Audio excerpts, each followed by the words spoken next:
Hi guys, if you are planning a trip to Jerusalem, then this video is for you. I'm Oren, a professional tour guide, and in this video I'm going to show you how to plan 3 days in Jerusalem.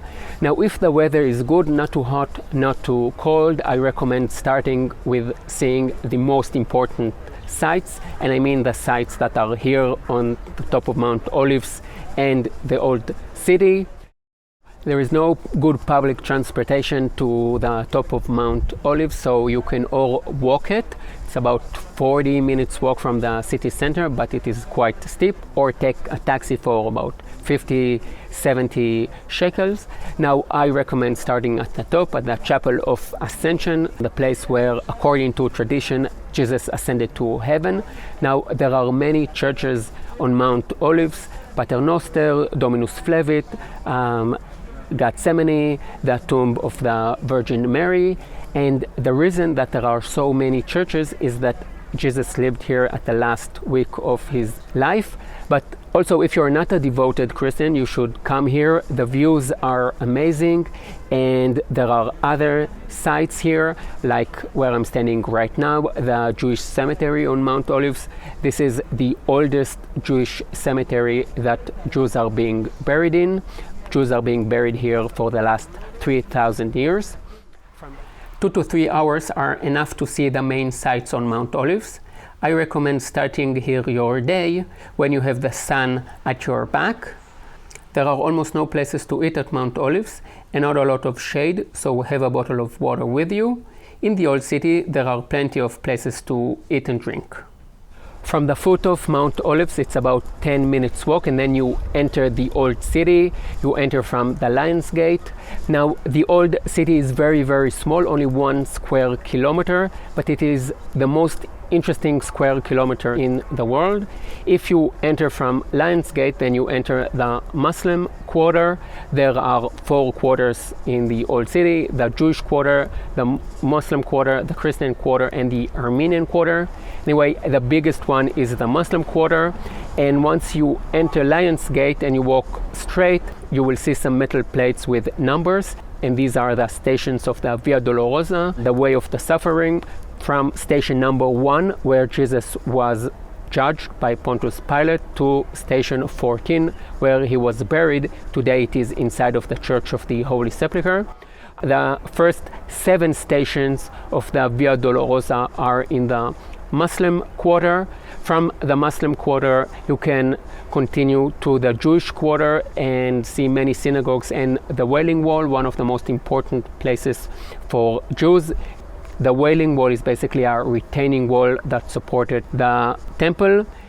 Now, today you only see 1/7 of the whole length of the Wailing Wall, but you can walk underground to the Western Wall tunnels and see all of it. It is an archaeological site. You can also go out the old city through Dung Gate to the ancient city, the city of David.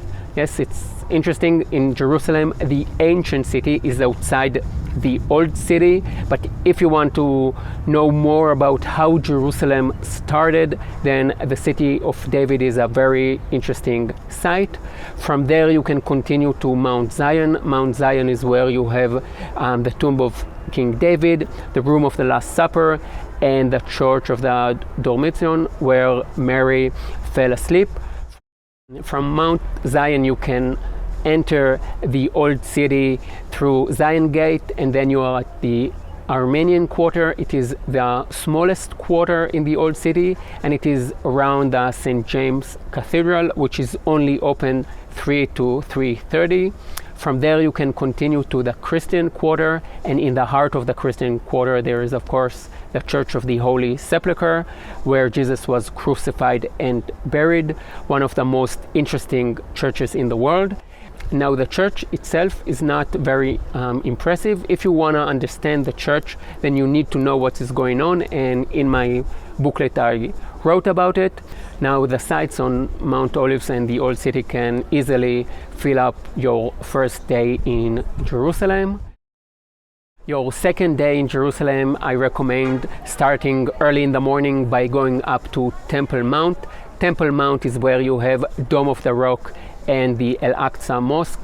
Now, non-Muslim can only go up from one entrance, and it is next to the Wailing Wall, and it is only open 7:30 till 10:30, and then 1:30 till 2:30, but sometimes the hours change a little bit, so ask at your hotel or hostel.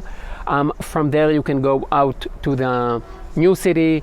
You can go out Damascus Gate. This is the more Muslim part of the city, and then cross the road to Mea Shearim. Mea Shearim is the ultra-Orthodox Jews neighborhood. Very interesting place. You can walk through the narrow alleys, and from there walk to the Machne Yehuda market, the Shuk Machne Yehuda, place that I really like. You can go there daytime, nighttime. It's a very interesting market. There you can eat something and take a bus to Givat Ram. You can also walk it. It's about 40 minutes walk, but it is easier to just take a bus. Now, Givat Ram is a neighborhood where there are very important national institutions.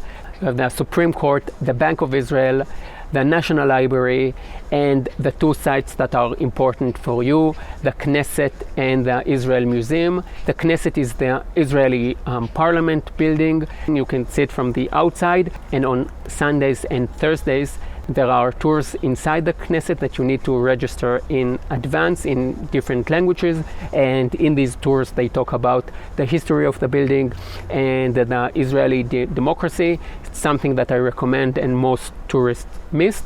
Now, next to the Knesset there is the Israeli Museum, by far the most important museum in Israel. If you see one museum in Israel, make sure it is the Israel Museum. There you have the Shrine of the Book, some of the oldest parts of the Bible that were ever found, the largest and by far the most important collection of archaeological findings in Israel, a large collection of European arts, and a large ring about Jewish life and culture. If you are interested in the Bible and the Israel Museum wasn't enough, then next to it there is the Bible Lands Museum, which is a museum that talks about all the different nations that are mentioned in the Bible. From Givat Ram, again, it is a bus ride back to the city center. On your third day in Jerusalem, after you have seen the most important sites, you have a couple of options. You can see more sites in Jerusalem. You can take a day tour to the Judean desert.